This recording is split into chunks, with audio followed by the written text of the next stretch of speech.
자, 지난주 우리가 선악과에 대해서 쭉 나눴습니다. 그래서 기억이 나실지 모르겠습니다. 중요한 사건이에요. 선악과는 샤밧을 깨트린 첫 번째 사건임을 우리가 잊지 않았으면 좋겠어요.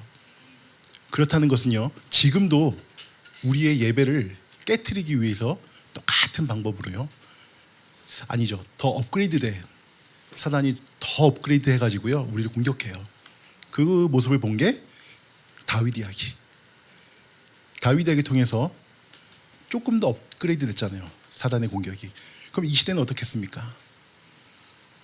더 많은 것들이요 여러분들 공격할 거예요. 샤밧을 깨트리기 위해서, 또 더 나아가서 여러분들 가정을 깨트리기 위해서, 또 교회 공동체를 깨트리기 위해서. 우린 이런 시대를 살고 있습니다. 그 선악과 사건이 깨지고요, 첫 번째 나오는 인물들, 저는 그래서 중요시 봐요. 성경의 배치, 이런 것들이 그냥 된 게 없거든요. 모든 한 절 한 절, 단어 하나하나가요 다 하나님의 뜻으로 쓰여진 거예요. 그러니까 가인과 아벨 사건도요, 이제는 우리가 너무 익숙하잖아요. 많이 들었잖아요. 그래서 이 사건, 그냥 형제 그 싸운 사건, 또 예배의 사건. 그래서 대부분 많은 분들이 그 가인과 아벨 사건을 예배 문제로 많이 보고 있어요. 근데 맞습니다. 예배 문제도 많은데요, 우리는 지금 샤밧의 관점으로 보고 있잖아요. 그러면 샤밧이 깨진 그 에덴 동산에서 쫓겨난 그 다음에 바로 나오는 사건이에요. 연결해서 봐야 돼요. 분리된 게 아니라는 거예요. 그대로 연결되고 있다는 것입니다. 하나님과 마음껏 거닐었던 곳, 샤밧 때 임재하시고요, 인간의 이름을 부르고요, 그 동산을 거니는 샤밧의 원초적인 형태, 모형, 그곳에서 추방당한 것을 우리는 보았습니다. 그렇다면 우리는 자연스럽게 질문해야 돼요. 예배가 갑자기 훅 튀어나오는 게 아니라요, 에덴에서 추방된, 그리고 샤밧에서 멀어진 인간은 어떤 삶을 살아갈까 궁금하지 않으신가요? 여기부터 시작이 돼야 돼요. 그래서 창세기 4장은요 실존적인 질문이에요. 샤밧을 잃은 인간은 하나님 앞에서 이제 어떤 삶을 살아가는 존재가 될 것인가, 여기부터 시작이 돼야 돼요. 그 다음에 예배로 넘어가든지 다른 것으로 넘어가야 돼요. 근데 우리는 결과 다 알고 있어요. 그냥 예배의 실패, 성공, 이 정도에서 머물고 있지 않나요? 가인과 아벨의 사건을. 본문 우리가 17절까지 좀 긴 내용이에요. 근데 이거를 이게 세 등분으로 나눠서 봐야 돼요. 봐야 되는 게 4장 1절에 2절을 한 파트로 봐야 되고요, 그 다음에 3절에서 15절을 한 파트로 봐야 되고요, 16절에서 17절을 한 파트로 봐야 돼요.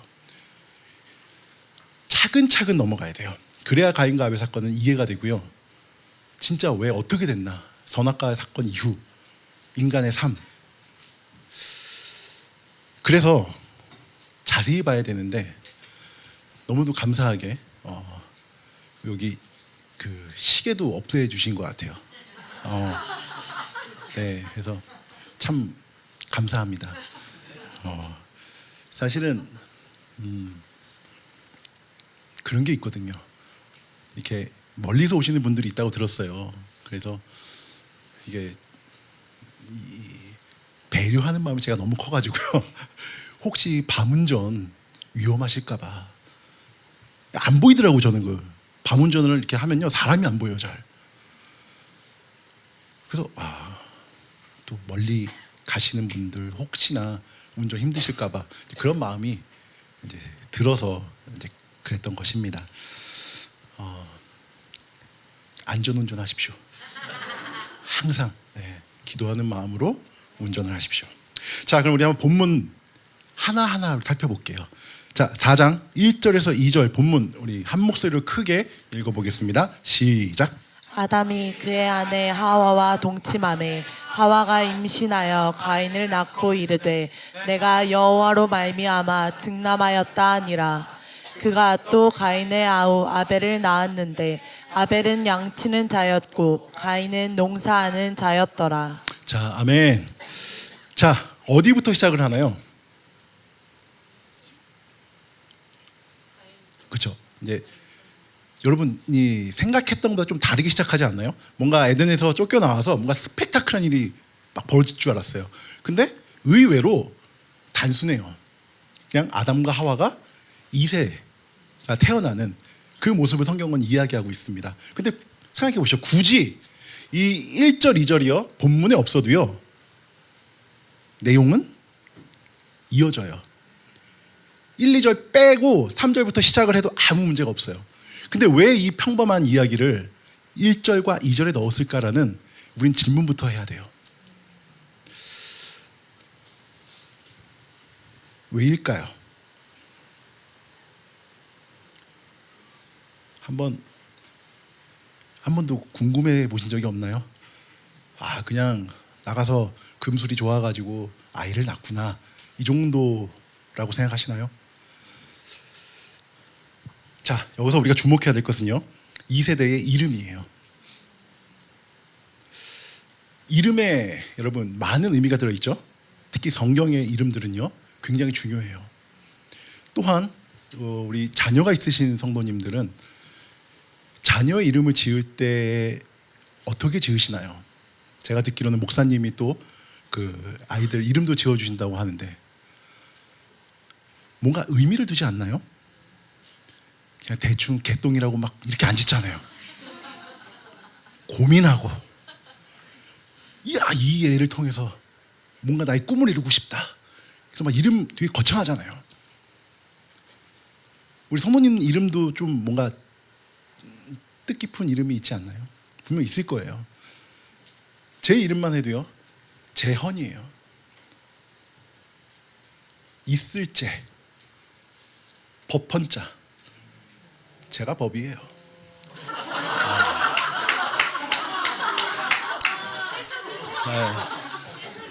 네. 우리 부모님이 지어주신 이름. 근데 저는 이걸 바꿔서 율법으로 생각해요. 내 안에 율법이 있다. 부모님이 지어줬지만 전 제 마음대로 해서 그래가지고요. 어쨌든 부모님이 이렇게 이름을 다 이렇게 좀 고민하고요 지어주십니다. 좀 재밌는 이야기 하나 해드릴까요? 신학교 가시면요 참 재밌어요. 이름들이 굉장한 분들이 많아요. 요한은 진짜 많아요. 요한, 뭐 다윗, 뭐 빌, 뭐 요셉, 막 이렇게 이름이 있어요. 출석을 부르는데요,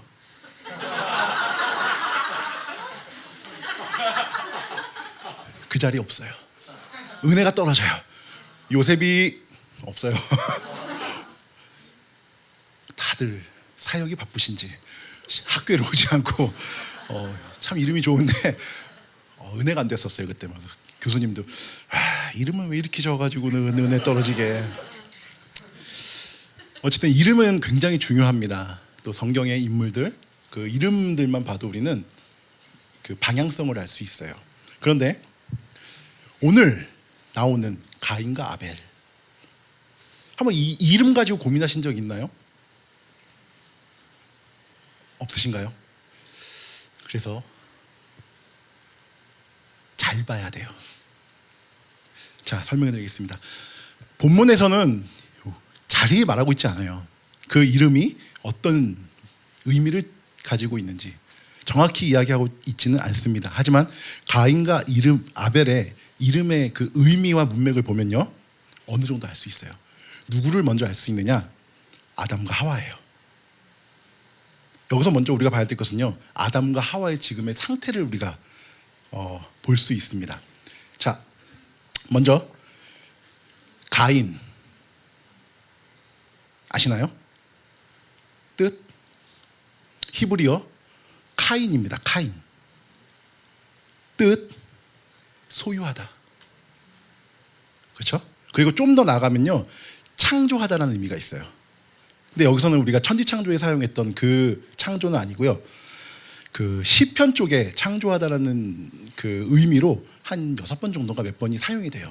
그러니까 창조하다라는 의미가 있고 소유하다, 얻었다라는 의미가 바로 카나, 그 창조에서 왔고 가인이라고 이제 카인이라고 이름을 말하고 있어요. 그리고 하와는 어떻게 고백합니까? 내가 여호와로 말미암아 득남하였다라고 표현을 하고 있어요. 여기서 득남하였다는요, 단순히 생물학적으로 출산을 말하는 것은 아니에요. 하와의 신앙이 들어있어요. 왜 그런지 아십니까? 에덴에서 이제 쫓겨나잖아요. 쫓겨나고 고통과 땀을 흘리는 자리에 있어야 되고요, 이제는 수고가 일상이 됐어요. 그런데 하와는 지금 무엇을 기억하고 있나요? 하나님 말씀을 기억하고 있습니다. 창세기 3장 16절 한번 읽어볼까요? 창세기 3장 16절 시작. 또 여자에게 이르시되 내가 내게 임신하는 고통을 크게 더하리니 내가 수고하고 자식을 낳을 것이며 너는 남편을 원하고 남편은 너를 다스릴 것이니라 하시고. 아멘. 지금 어디 말씀을 기억하고 있나요? 에덴에서 추방당할 때 하나님의 말씀을요, 정확히 기억하고 있어요. 조금 짠하지 않나요? 에덴에서 말씀을 더하고 빼서 에덴에서 추방당했는데요, 나와서는요 출산을 하면서요 그 하나님의 말씀을요 정확히 기억하고 있어요. 그럼 어떤 상태입니까? 애틋하게 붙잡고 있는 거예요. 그게 지금 아담과 하와의 심정입니다. 그러면 무엇을 우리가 생각할 수 있느냐? 내가 잃어버린 것을요, 내가 실패한 것을요, 이 자녀를 통해서요 다시 얻고 싶은 거예요. 이해가 되시나요?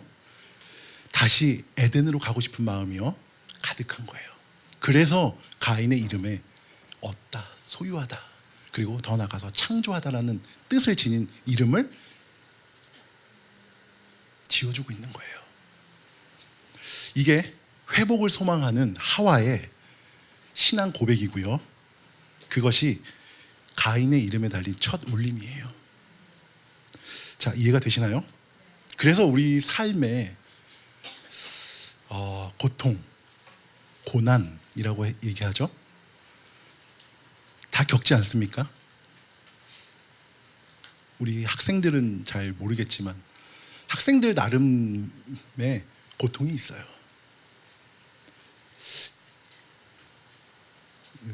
학생 잘해 주십시오. 학교를 왜 가는지 질문하는 학생은 없잖아요. 저는 그 질문을 했다고 말씀드렸죠. 왜 학교를 가야 되는지 몰랐어요. 왜 아침에 학교 7시에 가야 되나? 왜 야자하고 9시가 넘고 10시에 끝난 학교로 와야 되나? 그 질문을 아직도 저는 풀지를 못했어요. 네.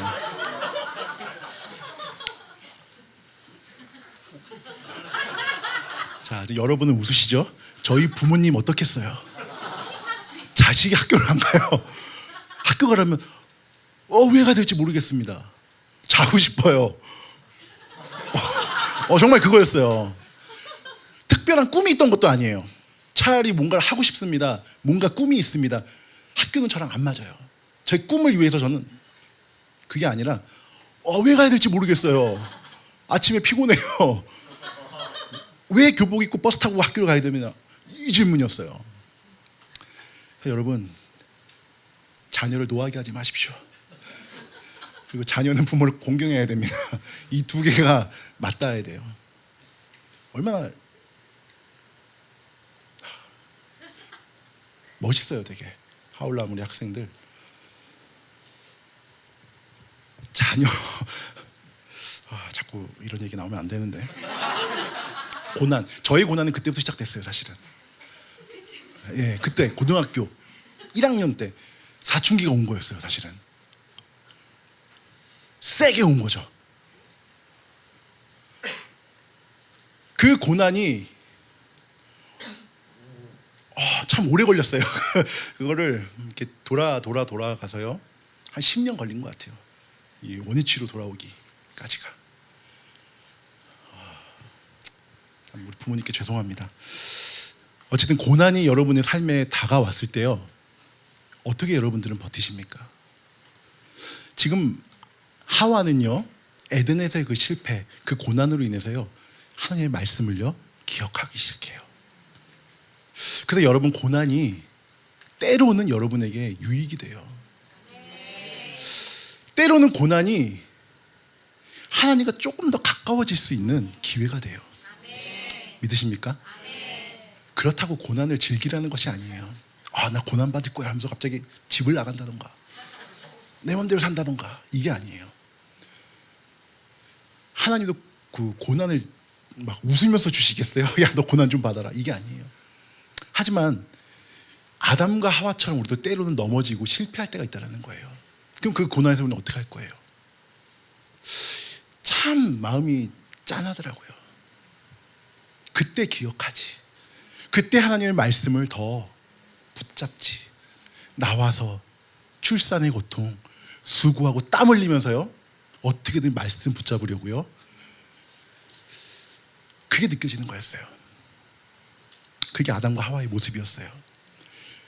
고난을요, 고난으로 끝내지 않는다는 거예요. 가장 비참한 게 뭔지 아십니까? 믿는 자로서요, 고난이 왔을 때요, 그냥 고난으로 끝나는 거예요, 사실은. 근데 여러분 생각해 보십시오. 고난 가운데 하나님이 함께 하시면요, 그래도 견딜만 해요. 제일 힘든 게 이 고난이 정말 그냥 고난으로 끝날 것인 거예요. 그렇지 않습니까?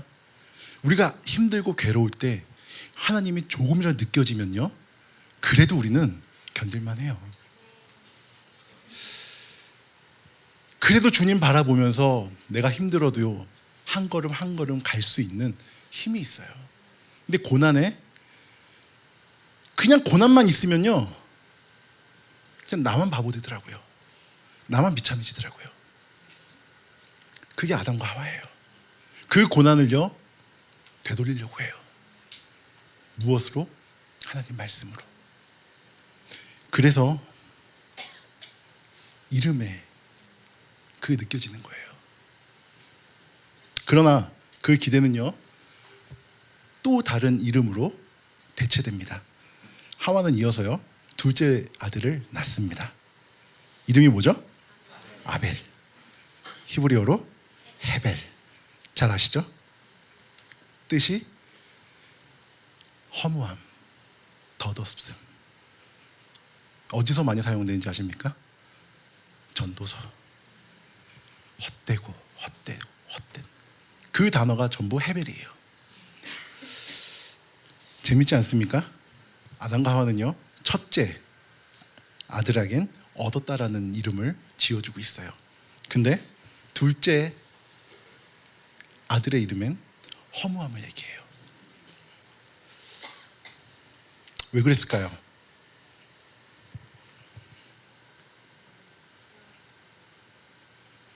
그 사이에 무슨 일이 일어난지 성경은 제대로 이야기하지 않습니다. 하지만 제가 묵상한 결과는요, 어쩌면 하와는 에덴에서 나와가지고요, 삶에서 하나님과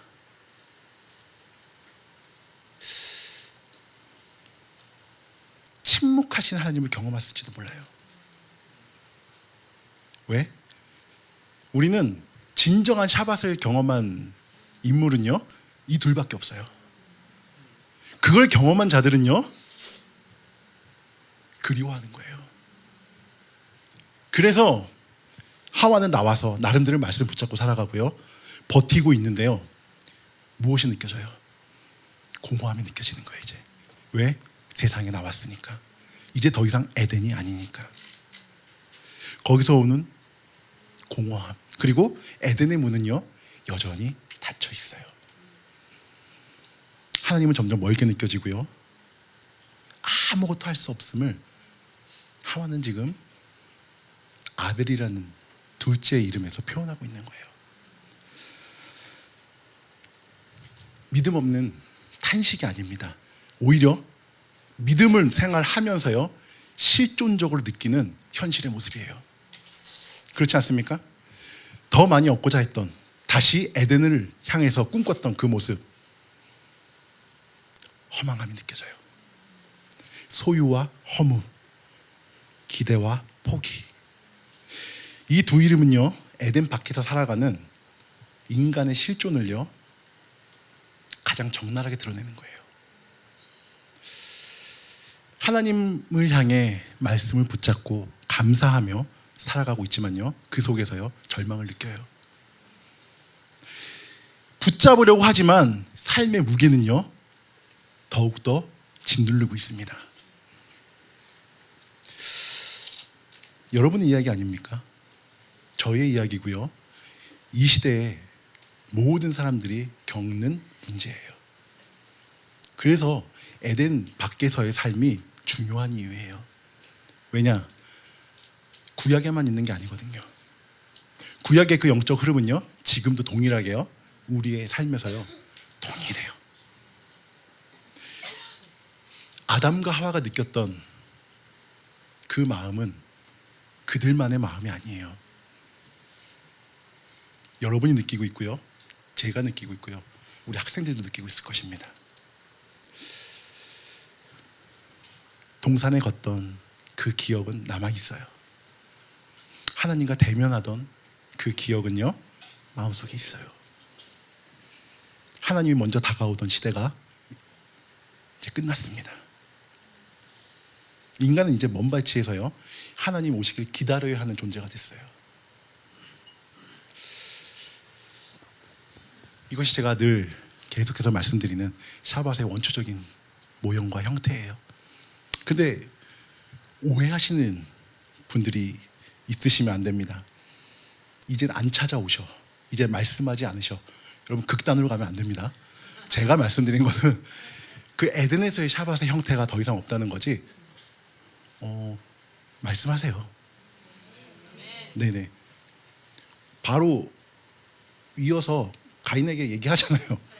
근데 지금도 찾아오시고요 지금도 예배 가운데 여러분 마음속에 말씀하시고 힘주시고 위로하시고 다시 일으켜 세우세요. 단지 그 아름다운 샤밧의 원초적인 어둠이 없고 빛으로 가득한, 어떠한 형태가 필요 없고 어떠한 우리의 노력도 필요 없는 오로지 주님의 은혜로만 가득했던 그 샤밧이 없던 거지, 지금도 동일하게 역사하시고요 말씀하십니다.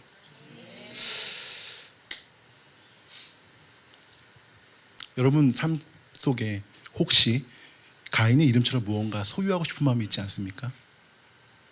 혹시 자녀들을 통하여서 무언가 이루고 싶은, 소유하고 싶은 마음이 있지 않습니까? 하지만 분명한 것은요 허무와 공허를 느끼실 거예요. 우리 자녀들도 이제 커서 짝을 만나서 결혼해서 가잖아요.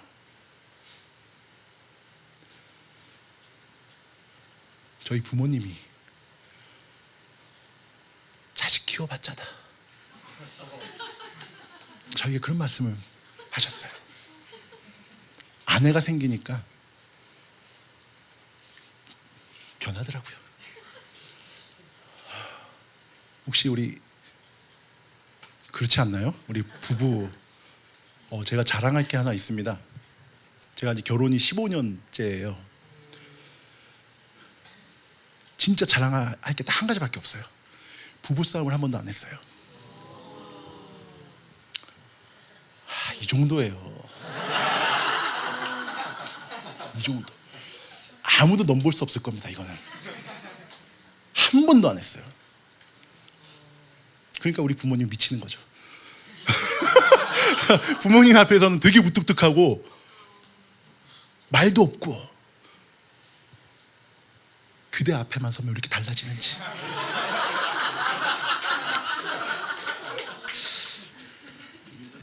저희 와이프가 뭐 언제 샤바 때 오시냐고 아까 질문을 했어요. 저희 아내는 신비주의예요. 함부로 볼 수 있는 부부싸움을 안 한 이유가 뭔지 아십니까? 이건 저의 목회의 결정이었어요. 내 아내를 내가 사랑하지 못하는데 어떻게 남을 사랑할 수 있냐. 거기서 멋지게 갖다 붙인 거예요. 네. 그래서 저는 아내를 대할 때 어떻게 대해야 하냐면요, 예수님 대하시 대해요. 지금도. 그러면 싸울 일이 없더라고요. 예수님이에요. 거기다 뭐라고 말을 하겠어요. 주님인데 함부로 못합니다. 더 놀라운 사실을 말씀드릴까요? 저는 아내를 통해서요 무엇을 경험하냐면요, 다시 오실 주님을 경험해요. 왜인지 설명해 드릴게요. 저희 아내는요 아침에 출근을 합니다. 제가 운전을 해서 데려다 드려요. 모셔다 드립니다. 다 그러면 9시 전에 회사에 내려주고 이제 열심히 해. 그리고 돌아와요. 우리 와이프 오실 시간, 그 시간을 기다리고 있어요. 6시를 기억하고 있습니다. 그럼 어떻게 되는지 아십니까? 저의 모든 계획은요 그 6시에 맞춰져 있어요. 뭘 하더라도요, 나 간다. 뭘 하고 있다가도 와이프 오실 시간이네. 하던 일을 멈추고요, 와이프 오시는 그곳으로 저는 달려가요.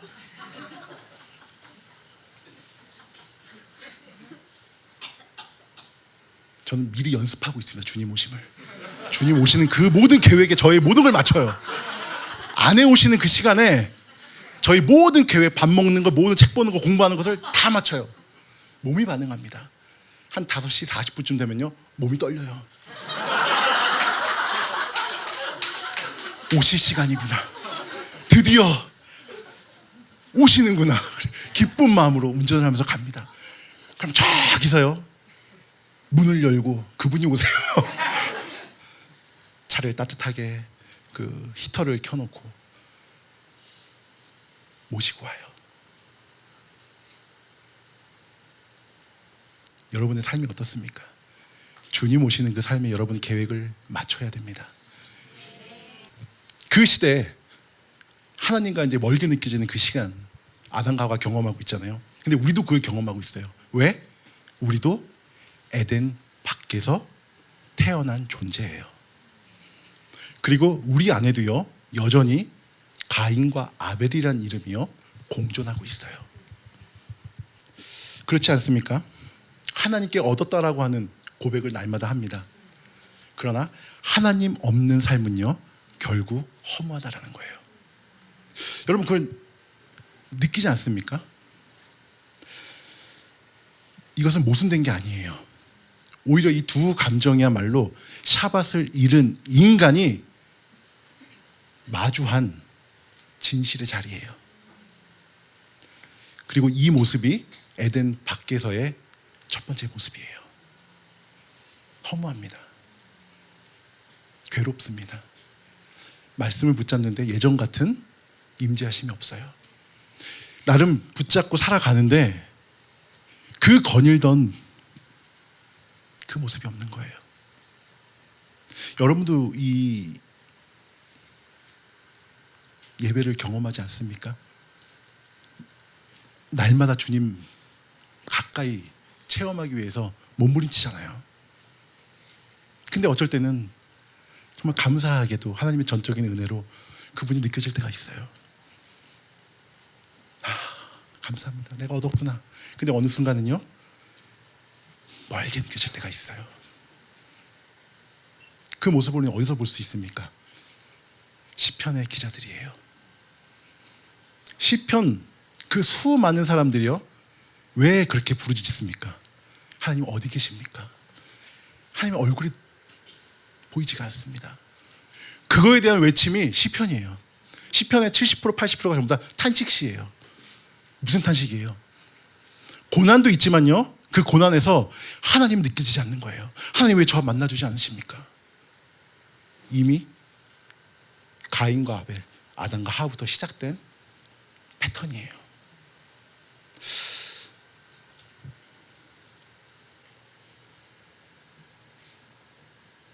너무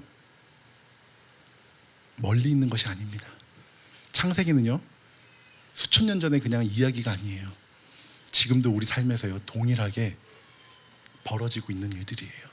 그럼 좀 더 나가볼까요? 결국 하나님 없는 자들이 어떻습니까? 인간들이 끊임없이 얻으려고 해요. 끊임없이 가지려고 합니다. 만족이 있나요?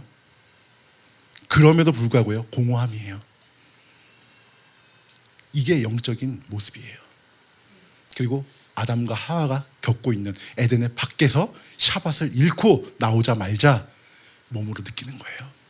그래서 창세기 4장 1절 2절에 가인과 아벨 탄생 이야기가 들어가 있는 것입니다. 자, 좀 이해가 되시나요? 자, 이어서 계속 풀어보겠습니다. 3절에서 5절을 한번 읽어볼까요? 본문 3절에서 5절 시작. 세월이 지난 후에 가인은 땅의 소산으로 제물을 삼아 여호와께 드렸고 아벨은 자기도 양의 첫 새끼와 그 기름으로 드렸더니 여호와께서 아벨과 그의 제물은 받으셨으나 가인과 그의 제물은 받지 아니하신지라. 가인이 몹시 분하여 안색이 변하니. 아멘. 자, 또 시간이 지났습니다. 그리고 하나님께 제사를 드리는 장면이 나와요. 가인은 그의 땅의 소산을 제물로 삼아 여호와 앞에 드렸고요. 아벨 역시 자기가 치던 양의 첫 새끼와 그 기름을 하나님께 드렸습니다. 근데 결과는 다 아시죠? 그러나 하나님께서는 아벨의 제사 그리고 그의 제물은 받으셨지만 가인과 그의 제물은 받지 않으셨어요. 단 2절입니다. 단 2절의 짧은 내용. 그러나 너무 중요한 거예요. 샤밧이 깨어진 땅에서요, 인간이 다시 하나님께 나아가려고 할 때요, 마주하게 되는 첫 번째 벽이자 첫 예배의 모습인 것입니다. 그러면 제가 첫 번째 시간에 말씀드렸죠. 여기서 우린 중요한 변화를 포착해야 돼요. 기억이 나십니까? 에덴 동산에서는요, 제사가 필요 없었어요. 그렇죠? 하나님이 친히 거니시고 자유롭게 부르시며 마음껏 동행하시고 임재하시던 예배의 모습이었는데요, 어느 순간에 죄가 들어오고요, 하나님과 인간 사이에는 제사라는 매개가 필요해졌어요. 다시 말씀드리겠습니다. 이제는 하나님께 나아가기 위해서는요, 무언가를 드려야 하는 시대가 시작된 거예요. 벌거벗었으나 부끄럼 없던 관계는 완전히 무너졌고요, 하나님 앞에 서기 위해는요, 가죽 옷을 입어야 했고요. 그리고 그날 이후 더 이상 하나님께서는요, 그들과 거닐 수가 없었습니다. 제사는 에덴 밖에서 인간이 하나님을 기억하고 다가가기 위한 유일한 수단이 된 것이에요. 하지만 기억하십시오. 동시에 인간의 죄의 흔적이자 하나님과의 관계의 상실을 증언하는 게 예배예요.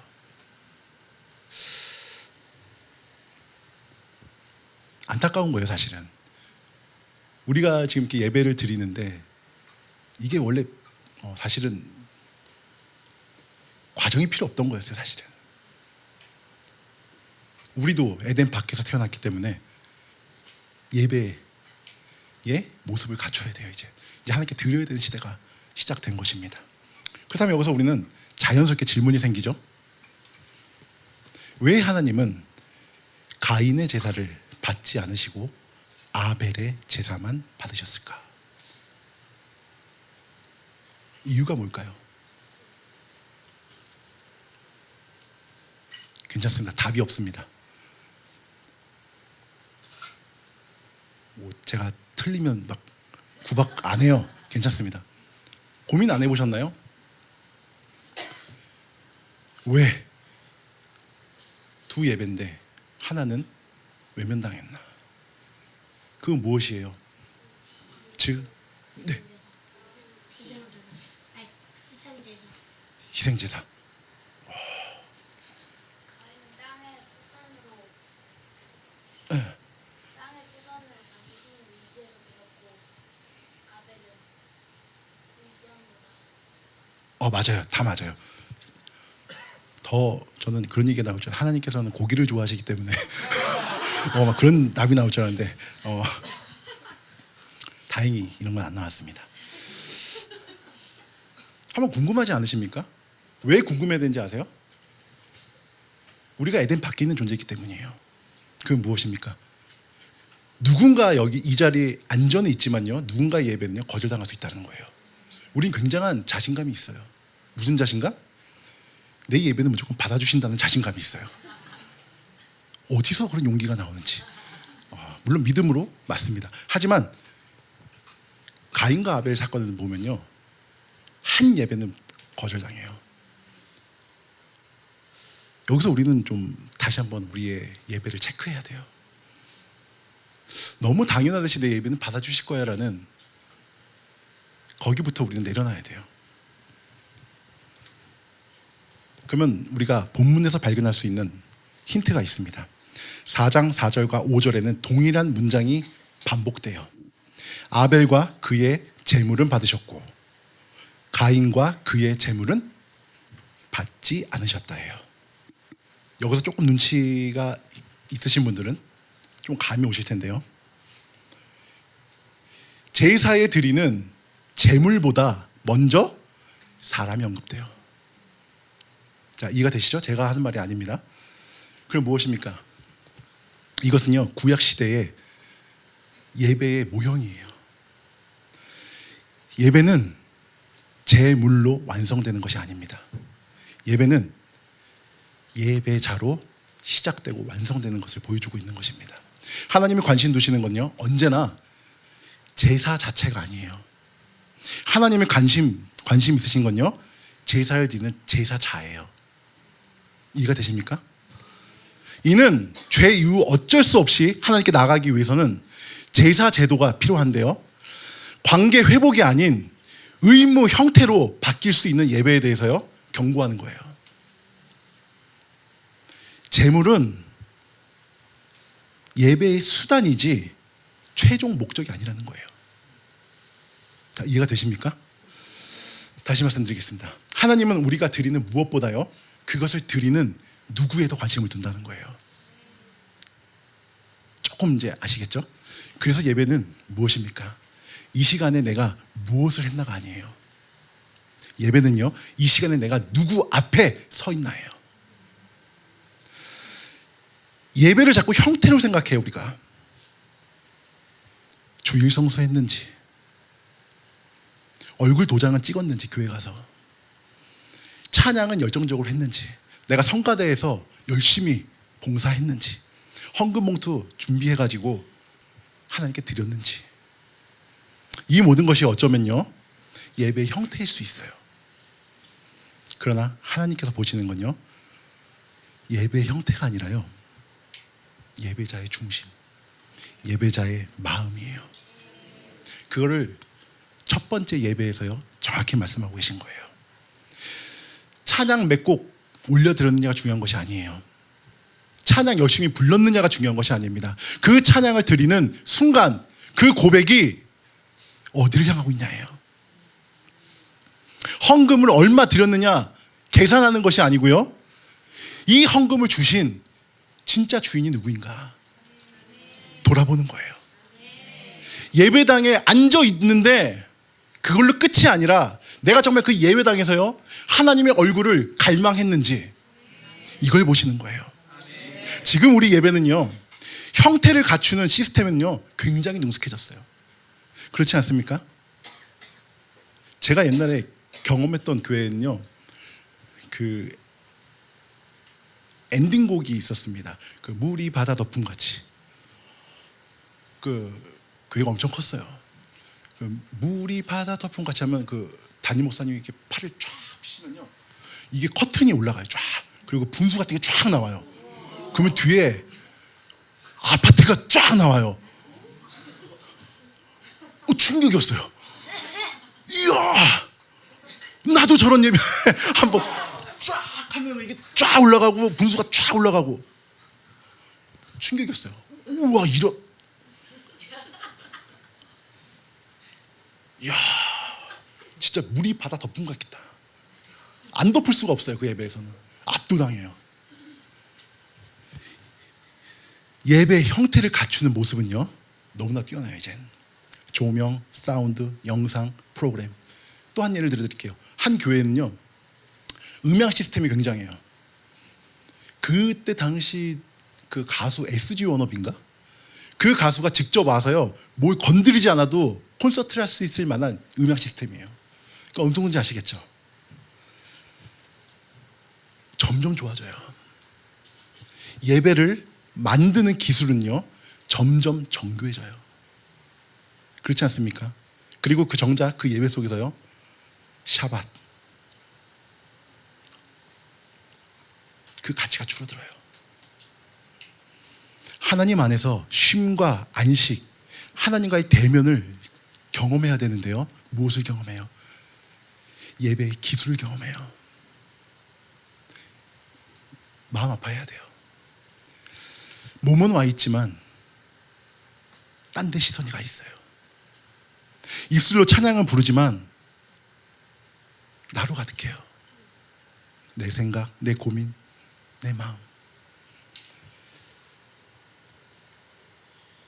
그러면 예배는요 더 이상 쉼이 아니라요 또 하나의 할 일이에요.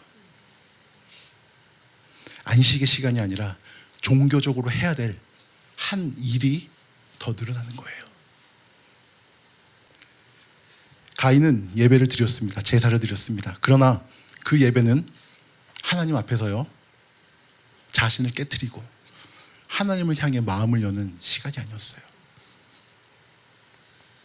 그에게 예배는요 나도 하나님께 뭔가를 드릴 수 있는 사람이야. 나도 하나님께 인정받는 사람이야. 그것이 가득했던 거예요. 자기 존재를 증명하고 싶은 자리가 예배 자리였을 것입니다. 그래서 어떤 반응이 나죠? 예배가 거절당했을 때 그는 회개가 아니라요 어떤 반응이 나냐면요 분노해요. 예배의 자리가 상한 심령의 자리가 아니라 상처난 자존심의 자리가 되어버린 거예요. 그렇다면 우리는 질문해야 됩니다. 오늘날 우리의 예배는 어떻습니까? 오늘날 여러분의 예배는 어디에 서 있습니까? 우리가 진짜 예배를 원하신다면요 우리 고백부터 달라져야 돼요. 찬양 8곡, 10곡 이게 중요한 것이 아니라요 하나님, 저는 오늘도 단 1초도 주님 없이는 살 수 없습니다. 이 고백부터 시작돼야 돼요. 스킬만 늘어나면요 결국 본질이 빠져버려요. 예배의 본질은 처음이나 끝이나 샤밧이에요. 왜? 하나님 앞에서 멈춰야 돼요. 우리 샤밧만 멈추는 게 아니잖아요. 모든 예배 가운데 여러분이 하던 걸 멈춰야 돼요. 그리고 내 손을 비우고 하나님의 얼굴을 바라보며 하나님, 제가 여기 있어요. 이게 예배 아닙니까? 이게 샤밧인데요. 그래서 제가 늘 말씀드리죠. 샤밧을 너무 카테고리에서 떼지 말라는 거예요. 왜? 샤밧이 깨지고 처음 드리는 제사가요 다른 게 아니에요. 본질은 똑같아요. 여러분 멈추셔야 돼요. 모든 예배 가운데 멈추셔야 돼요. 가만히 있는 게 아닙니다. 내가 지금 어디에 있는가? 내가 드리는 찬양도요 고민해 봐야 되고요. 내가 찬양을 드릴 때도요 진짜 내 입술의 고백이냐 아니면 정말 예배의 기술이냐 체크하셔야 돼요. 이게 너무 중요해요. 그래서 하나님께서는요 오늘도 우리 예배 가운데 질문하세요. 너는 무엇을 드렸느냐? 이게 아닙니다. 너는 어디에 서 있느냐? 너는 누구 앞에 서 있느냐예요. 가인의 예배 실패는요 예배를 안 드린 것이 아니에요. 예배를 안 드려서 실패한 것이 아니라요. 예배를 예배답게 드리지 못한 게 실패였어요. 예배에 대해서의 중요성을 강조하는 거예요. 재물은 있었지만요, 샤밧이 없었어요. 형식은 있었지만 하나님 앞에서 멈춰서는 상한 심령이 없었어요. 이 모습은요, 계속 말씀드리죠, 가인과 아벨의 예배가 아니라는 거예요. 이 시대 에덴 밖에서 태어난 우리의 예배예요. 그 여러분 예배 지금 어디를 향해 가고 있습니까? 돌아봐야 돼요. 여러분 예배를 체크하십시오. 여러분 내려놓으시고요, 샤밧, 이 진짜 아름다운 날에요, 끊어낼 건 끊어내셔야 되는 거예요. 내 예배가 지금 어떤 예배를 드리고 있나? 프로그램에서 움직이는 예배냐?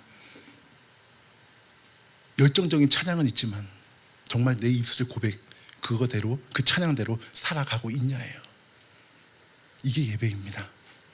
그래서 다윗은 예배를 이렇게 고백해요. 시편 51편 16절에서 17절의 말씀, 다윗의 고백을 우리 함께 마음에 새기면서 읽겠습니다. 시작. 주께서는 제사를 기뻐하지 아니하시나니 그렇지 아니하면 내가 드렸던 것이라. 주는 번제를 기뻐하지 아니하시나이다. 하나님께서 구하시는 제사는 상한 심령이라.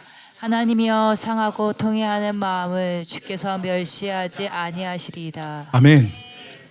이게 예배예요. 이게 하나님께서 찾으시고요, 하나님께서 그렇게 원하시는 예배예요. 시편 51편은요, 다윗이 밧세바를 범하고요 고백한 시예요. 하나님은 그 고백을 받으세요. 상한 마음을 받으세요. 이 샤밧 가운데 여러분의 상한 마음을 원하세요. 이 샤밧 가운데 여러분의 실패를 받으세요. 이 샤밧 가운데 여러분의 고통받는 마음을 받으세요. 이 샤밧 가운데 여러분의 두려움, 걱정, 근심, 질병, 이걸 받기 원하세요. 내려놓으십시오. 누구 앞에? 하나님 앞에.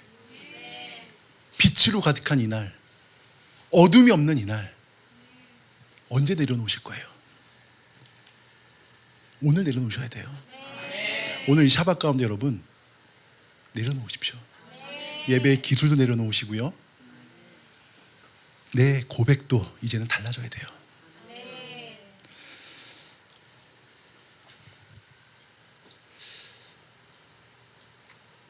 마음이 아프더라고요. 이 예배를 묵상하는데요, 사실은 이렇게 말씀드리고 있지만요, 조심스러워요. 왠지 아십니까? 설교자로서요, 죄책감이 느껴지거든요. 저도 이렇게 못 살아가는데 이거를 강당에서 얘기한다는 게요, 말씀드린다는 게 굉장히 부담돼요. 그럼에도 말씀드리는 이유는요, 함께 해보자라는 거예요. 안 되더라도, 혹시 내가 너무 멀리 왔더라도요, 기회가 있는 거예요. 그래서 예배의 중요성을요, 본문에서 계속 얘기하는 거예요.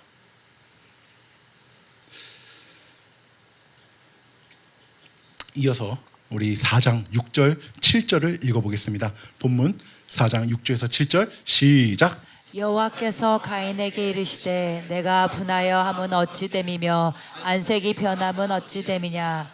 내가 선을 행하면 어찌 낯을 들지 못하겠느냐. 선을 행하지 아니하면 제가 문에 엎드려 있느니라.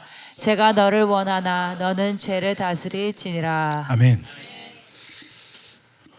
제가 왜 그 가인과 아벨 사건을 그 끝으로 안 한지 좀 아시겠어요? 굉장히 무겁거든요.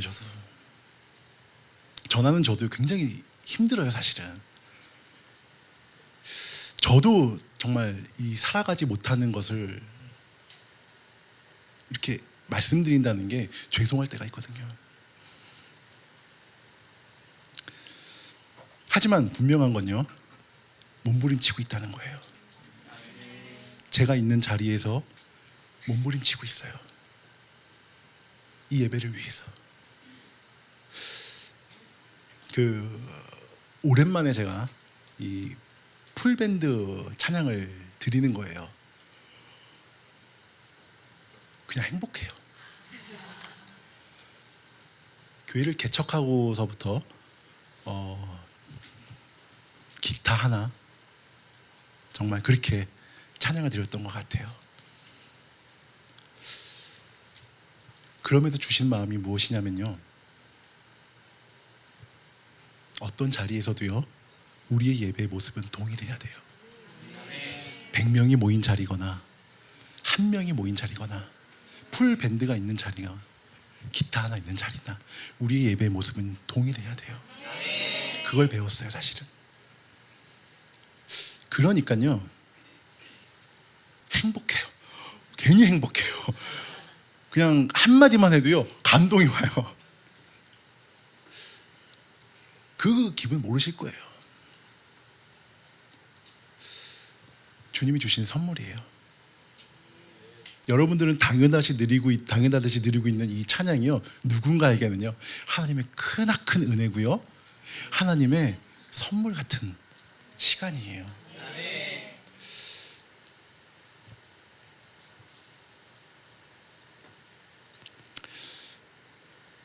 이게 예배의 본질인 것 같아요. 어느 자리에 있든지 어디에 있든지 여러분 찬양 한마디가요 여러분의 삶이 되십시오. 자, 어쨌든 이어서 계속 보겠습니다. 자, 오늘 본문 예배에 거절당하고요 가인의 모습을 보십시오. 분하여서요, 뭐라고 표현할지 모르겠어요. 이걸 어떻게 표현할지 이런 적이 없거든요, 저는. 네, 이걸 제가 표현할 수 있는 게 한계가 있어요. 여러분 이거 해본 적 있나요? 이해가 안 되는 거예요. 왜 분해하지? 왜 안색이 변하는 거야? 제가 설명드릴 길이 없어요. 그런데요, 여러분 여기서 발견할 수 있는 건요, 하나님의 권면하심이에요. 참 우리 하나님 너무 좋으신 분이에요. 가인의 제사를 거절하시고요, 그냥 매몰차게 거절하시는 분이 아니에요. 뭐라고 하십니까? 질문하세요. 내 분함은 어찌 됨이고 내 안색이 변함은 어찌 됨이냐. 지적하시는 거예요. 여기서 좀 또 우리가 오해하는 게, 하나님이 말씀하실까 네가 분하면 뭐 이런 게 아니에요. 권면이에요. 정말 부드러운 목소리로요, 내 분함이 어찌 된 거냐, 내 안색이 변함이 어찌 된 것이냐. 여기서 몹시 분하여 안색이 변했다라는 의미는요, 단순한 얼굴 표정을 얘기하는 게 아니에요. 낯을 들지 못하는, 그러니까 수치스럽고요 분노감을요 지금 가인은 품고 있는 거예요. 그리고 질투, 복합적으로요 뒤엉켜가지고요 인간의 내면을 표현한 게 바로 이 모습이에요. 분함은 어찌 되고 안색이 변하면 어찌 되냐. 그리고 하나님께서는 그 감정을요 말씀하시고요, 아직 가인에게 회복의 기회가 있음을 보여주고 있는 거예요. 그리고 말씀하십니다. 내가 선을 행하면 어찌 낯을 들지 못하겠느냐. 여기서 선을 행한다, 도덕적인 걸 말하는 것이 아닙니다. 착한 일을 말하는 것이 아니에요. 좋게 하다, 기쁘게 하다예요. 즉 하나님의 뜻을 알고 그것을 기쁘게 따르는 태도, 하나님 앞에 바른 마음이에요. 그 바른 마음으로 나오는 태도를요 하나님께서 말씀하고 계신 거예요. 다시 말씀드립니다. 하나님께서 가인에게 원하셨던 것은요 양이나 곡식이냐의 문제가 아닙니다. 그의 내면 깊은 곳부터 나오는 하나님을 향한 정직하게 나오려는 태도였어요. 가인은 제사는 드렸지만 하나님께 자신을 드리진 않았습니다. 자신을 드렸다면요 하나님이 권면하시는데 어떤 반응이 나올까요? 회개의 모습이 나와야 돼요. 하나님 직접 찾아오셔서 권면하고 있어요. 죄가 문에 엎드려 있느니라. 죄가 너를 원하고 있다. 너는 죄를 다스려라. 이게 심판의 말씀인 것 같으세요? 권면하시는 거예요. 여기서 죄가 문에 엎드려 있다는 뜻은요, 짐승이 사냥감을 노릴 때 표현하는 것입니다. 하나님의 간절한 권면이에요. 왜? 에덴에서 그 실패를 경험하셨기 때문에 더 이상 실패하기를 원치 않는 거예요. 여기서 예배에 실패하면 곧 인생의 실패로 이어지니까 그러지 않는 마음으로 계속해서 하나님께서는요 권면하시는 거예요. 그 예배자의 마음을 안타깝게 보시고요, 예배자의 상태를요 애통하는 마음으로 보시는 거예요. 돌이키기를 원하시고요. 그러나 결과는 어떻습니까? 가인은요 그 음성을 듣지 않습니다. 결국 어느 길로 가나요? 인간 최초의 살인을 저지르게 돼요.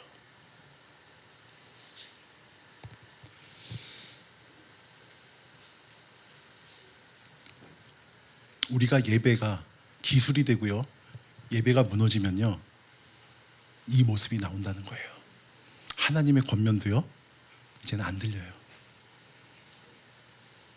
자신으로 가득 차 있기 때문에, 자신은 실패한 것만 보이기 때문에 하나님 앞에 온전히 나가지 못하니까요 들을 수가 없어요. 이것이 안식에 깨어진 땅 위에서요 드려진 최초의 예배의 모습이었어요. 그리고 위태롭게 흔들리기 시작합니다. 그리고 인간의 불안한 실존이 그대로 드러나고 있다는 것이에요. 어떻습니까? 마음 아프지 않나요? 말씀 한번 내 마음대로 더하고 뺀 결과가요 이렇게 오는 거예요. 한번 선악까지 넘어지니까요 돌이킬 수 없는 자리까지 가는 게 인간의 현실이에요. 제가 왜 이걸 계속 말씀드리느냐, 우리의 모습이기 때문이에요. 오늘도 여러분 삶 가운데 하나님께서 권면하셔요. 끊임없이 권면하십니다. 돌이켜라. 함께하자. 네가 쥐고 있는 거 내려놔 보지 않겠냐. 너가 드리는 예배의 패턴도 오늘 한번 내려놔 보렴. 익숙한 예배,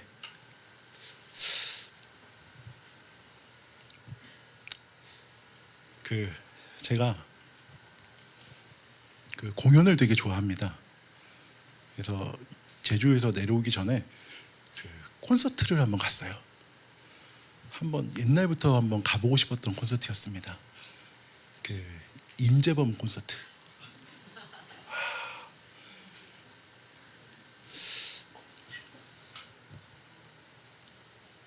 노래를 너무 잘해요. 여러분 그거 아세요? 그 콘서트장에서도요 사람들이 눈물을 흘려요. 노래를 불러보려고 하지만 은혜 떨어질까봐 그 노래를 하는데요 사람들이요 마음을 잡고요 울어요. 내가 만약 외로울 때면 누가 나를 위로해 주지? 바로 여러분입니다. 그 순간 사람들이 와 하면서 눈물을 흘려요. 더 재밌는 말씀 드릴까요? 그 속에 있는 저는 어떻습니까? 손이 올라가더라고요. 어떻게 할지 모르겠는 거예요. 너무 노래가 좋으니까. 나는 너의 영원한. 어떻게 안 되는 거예요? 손이 올라가요.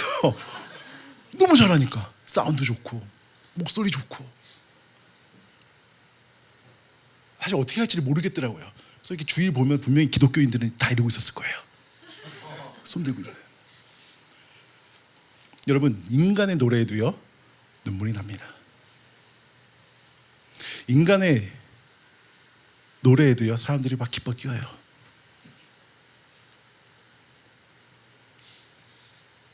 무엇입니까?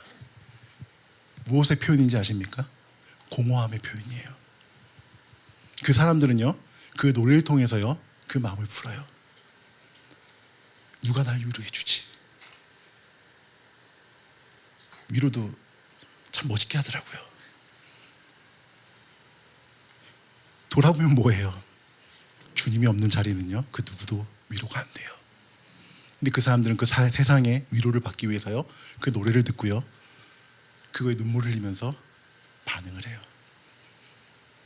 그럼 우리의 찬양은 무엇입니까? 똑같아요. 찬양은요, 비워내는 거예요. 여러분의 고백대로 비우고요, 세상 걸 비우고, 세상 노래랑 다른 게 무엇입니까? 그것을요, 하나님으로 채우는 거예요. 그게 세상 노래와 찬양의 차이예요.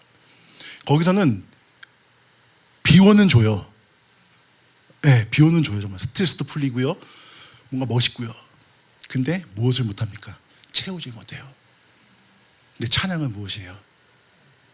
비우고요, 하나님의 말씀으로 채우는 거예요. 하나님의 영으로 채우는 거예요. 그 차이예요. 하나님으로만 채우십시오. 조금 뒤로 넘어가서 결과를 보겠습니다. 본문 16절, 17절을 한번 읽어보겠습니다. 16절, 17절 시작. 가인이 여호와 앞을 떠나서 에덴 동쪽 노 땅에 거주하더니 아내와 동침함에 그가 임신하여 에녹을 낳은지라. 가인이 성을 쌓고 그의 아들의 이름으로 성을 이름하여 에녹이라 하니라. 자, 이어서 한 번 더 읽겠습니다. 4장 12절을 읽어보겠습니다. 4장 12절 시작. 내가 밭을 갈아도 땅이 다시는 그 효력을 내지 주지 아니할 것이요 너는 땅에서 피하며 유리하는 자가 되리라. 아멘. 이것이 가인에게 내려진 형벌입니다. 유리하는 자가 되리라. 근데 우리가 요 전에 읽었던 16절, 17절 한 번 더 띄워주시겠어요? 16절, 17절 한 번만 더 읽어보겠습니다. 시작.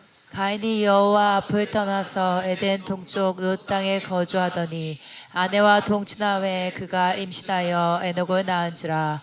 가인이 성을 쌓고 그의 아들의 이름으로 성을 이름하여 에녹이라 하니라.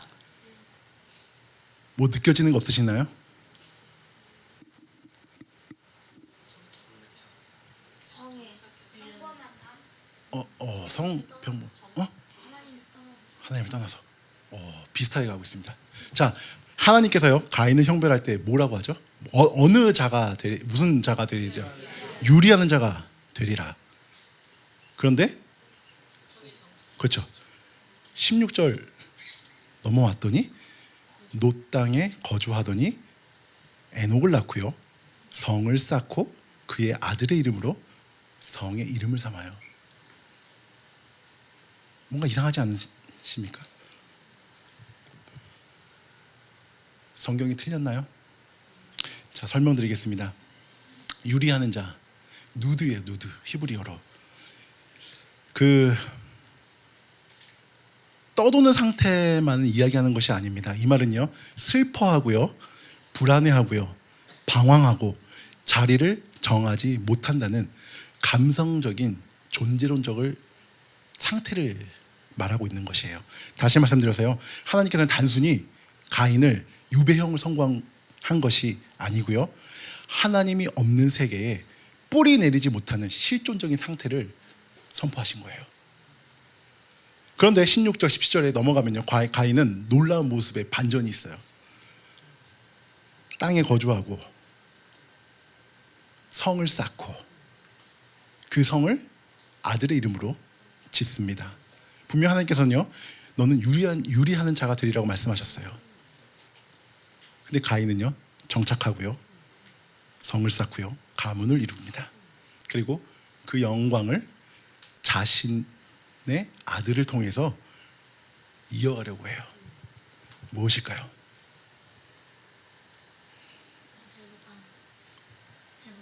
회복.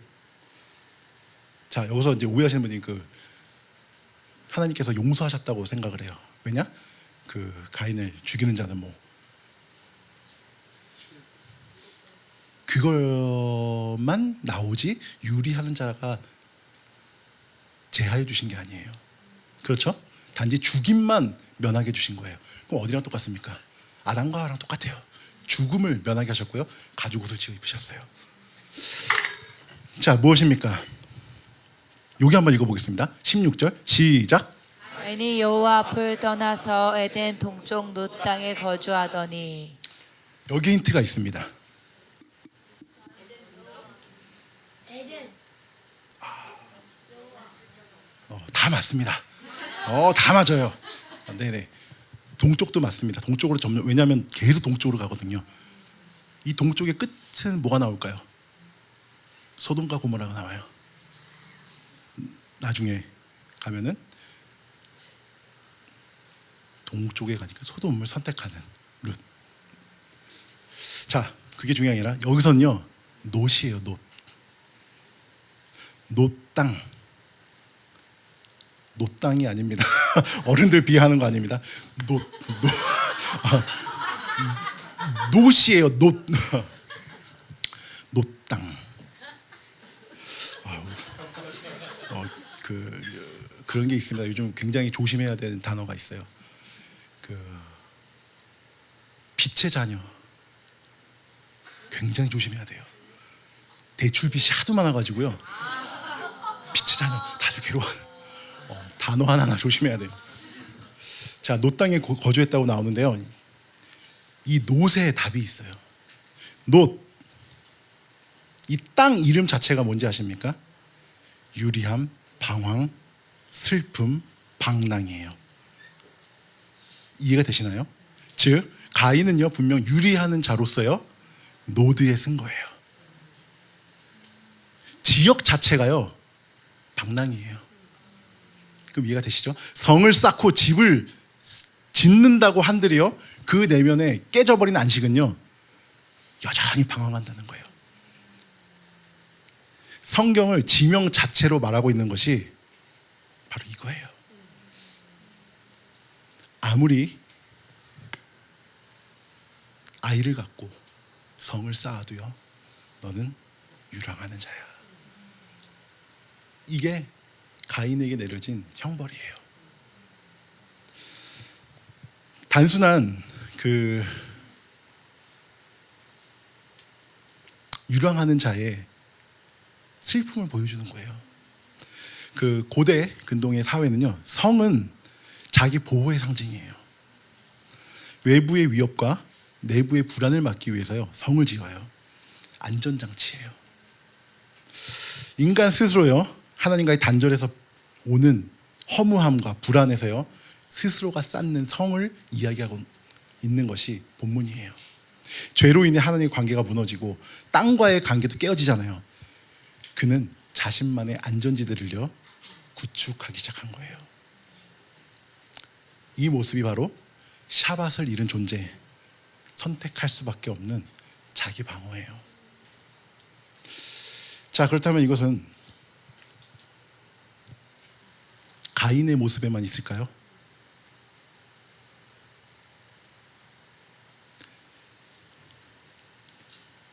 우리의 모습입니다. 가인은요, 그 두려움으로 인해서 성을 쌓아요. 노동을 멈추지 못해요. 그걸 지켜야 되니까. 일하지 않으면 존재를 증명할 수 없어요. 하나님의 안식과 점점 반대로 가고 있죠. 가인의 성은 단순히 벽돌이 아닙니다. 그것은 하나님 없는 존재가 스스로 지탱하려는 슬픈 자화상이에요. 더구나 그 성의 이름을 자신의 아들의 이름을 붙여요. 무엇이죠? 영속성이에요. 누리고 싶은 거예요. 자식을 통해서까지, 후손을 통해서 영속성을 확보하려는 욕망이 여기에 나오는 거예요.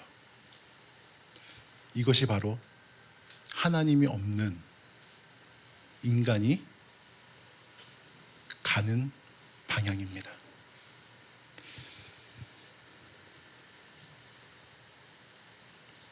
그래서 우리는 또 한 사건을 볼 수 있죠. 성을 쌓는 한 모습, 바벨탑. 결국 안식을 잃은 존재들이요, 어디까지 갑니까?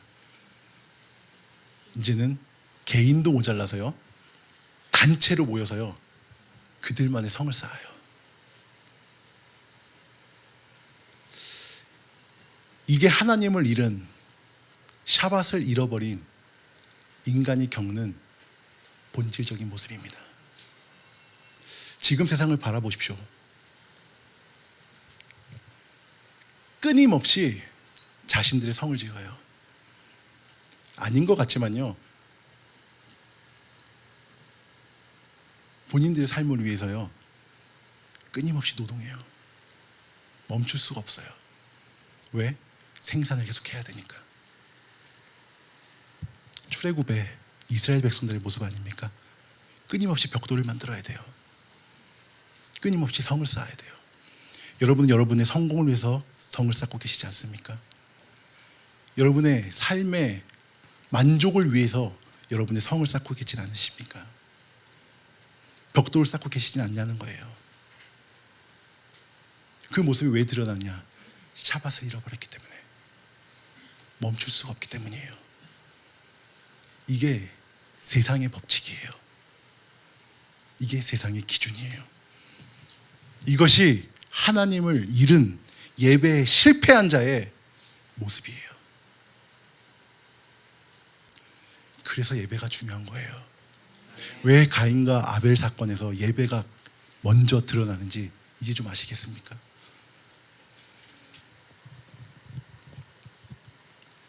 여러분, 예배에 목숨 거십시오.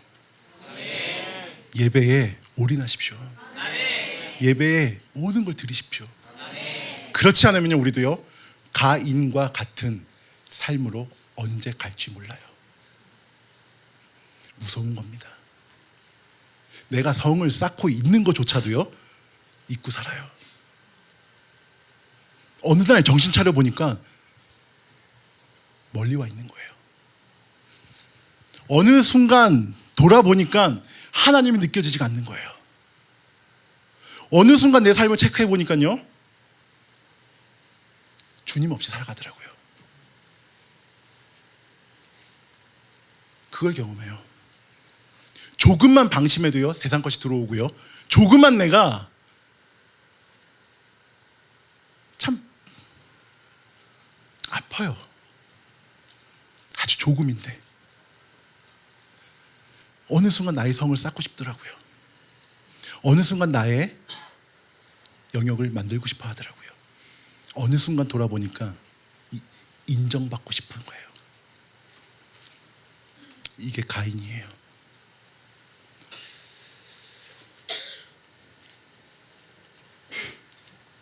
그러나 이렇게 끝나면 너무 우울해요. 저도 우울하고요.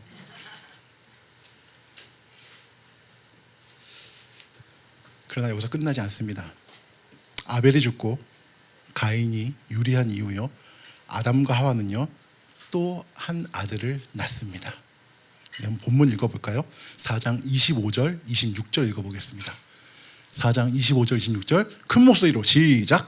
아담이 다시 자기 아내와 동침함에 그가 아들을 낳아 그의 이름을 셋이라 하였으니 이는 하나님이 내게 가인이 죽인 아벨 대신에 다른 씨를 주셨다 함이며, 셋도 아들을 낳고 그의 이름을 에노스라 하였으며 그때 사람들이 비로소 여호와의 이름을 불렀더라. 아멘.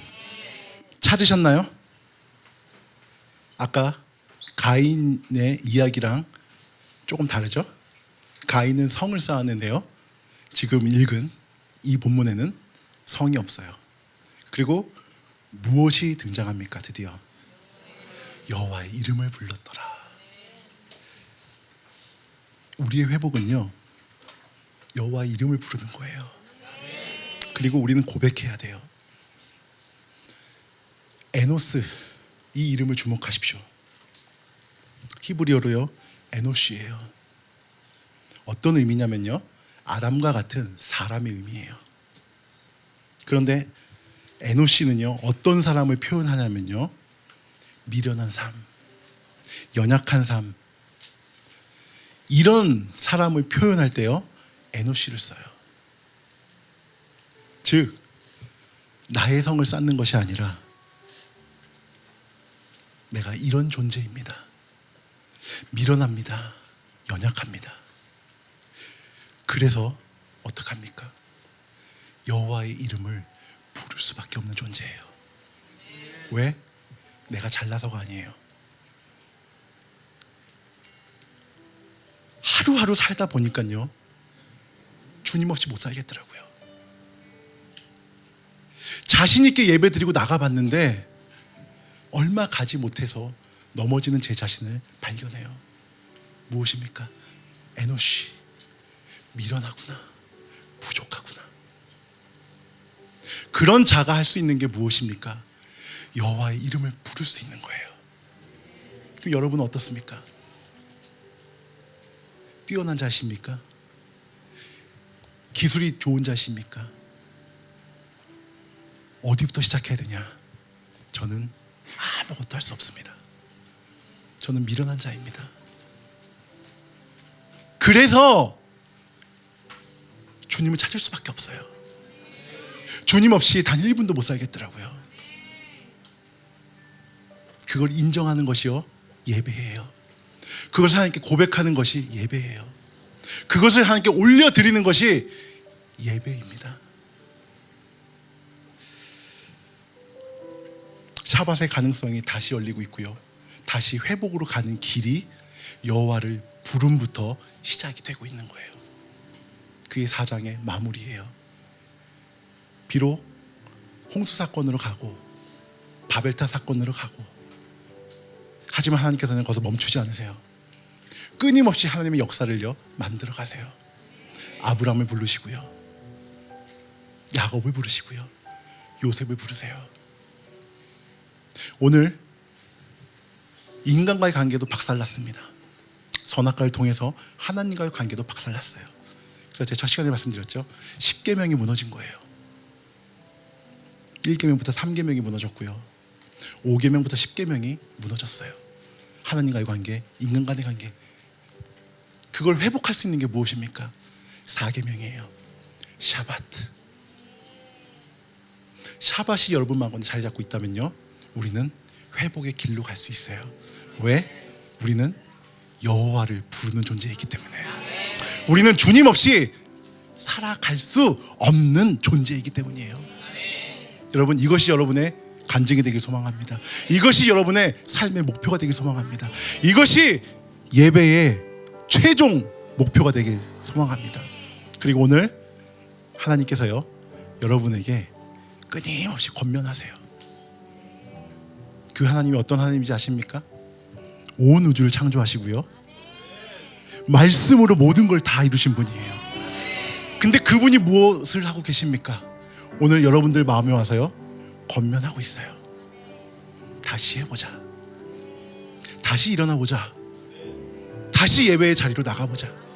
다시 여호와의 이름을 불러보자. 우리는 무엇입니까? 과연 나란 존재가 무엇인데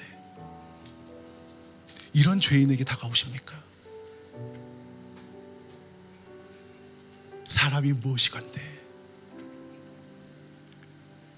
하나님께 드릴 것 하나 없는데 이 상한 마음마저도 받아주기 원하시고, 우리의 실패마저도 감싸주시고요, 보듬어 주시고요. 많은 거 바라시는 분 아니에요. 여러분들에게 목숨 바쳐서 뭘 해라, 오늘 짐을 싸서 떠나라, 이런 분이 아니세요. 주님이 진짜 원하시는 거, 여호와의 이름을 부르는 거예요. 전심으로. 오늘 우리 그런 시간 됐으면 좋겠어요. 같이 고백할게요. 여호와 우리 주여,